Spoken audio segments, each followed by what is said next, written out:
Hi, this is Ross, and this is video number 5 in my series of videos covering me upgrading the instrument panel in my boat. This is just going to be a short one. I think I've covered most of the stuff. But this is specifics just getting into when you're cutting up your panel to make all the holes you're going to need for your buttons and your toggle switches and your instrument gauges.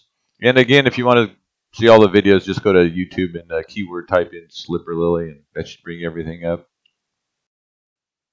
So the instructions that'll come with each of your gauges, it's going to tell you what size hole you need to cut into your instrument panel to put the gauge into. The engine instruments in this case, they were all standard 2 1/8 inch, I believe. I didn't have a 2 1/8 inch hole saw. I had a 2 inch one, so I just used the 2 inch one, and then went around with my roto zip tool and widened them out a little bit, and then hand fitted each gauge into the instrument panel. So when you're fitting your gauges into the instrument panel, you don't want a tight fit. You don't want a lot of space either, because the overlap of the rim gauge, it's not a lot. So you don't want you make your holes too big, you ruin your instrument panel if that rim of the gauge doesn't, you know. Um, but don't make it super tight either, because you need a little, and we're talking just like a few thousandths of an inch room for the gauge to expand and contract. You don't want it to expand up against the sides of your instrument panel and crack. But again, we're just talking for that purpose. We're only talking like several thousandths of an inch. So again, and just make sure it's you can put it in and out easily. It's not rubbing against anything. That'll be fine.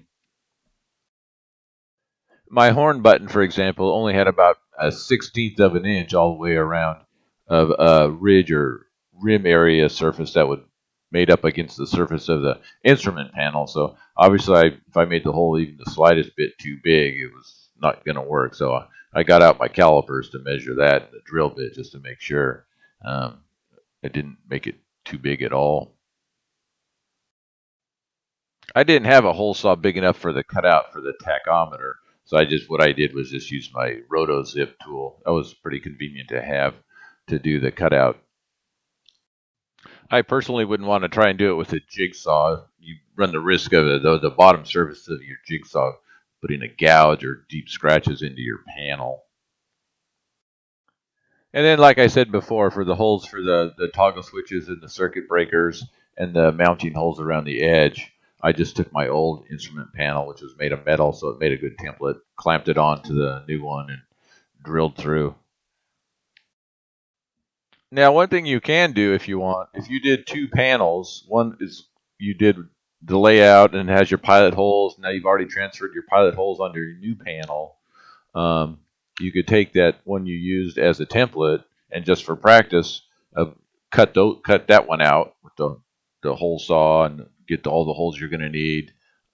Make sure everything the way you're going to do it's going to come out fine. So that's a good way to practice, and then do it to your real instrument panel. Although you will by doing so your template panel you'll ruin it. You won't be able to use it again, but it may be worth it. So that's it for this video. The next and last one on this series will be actually installing the instruments and wiring them up. So thanks for watching.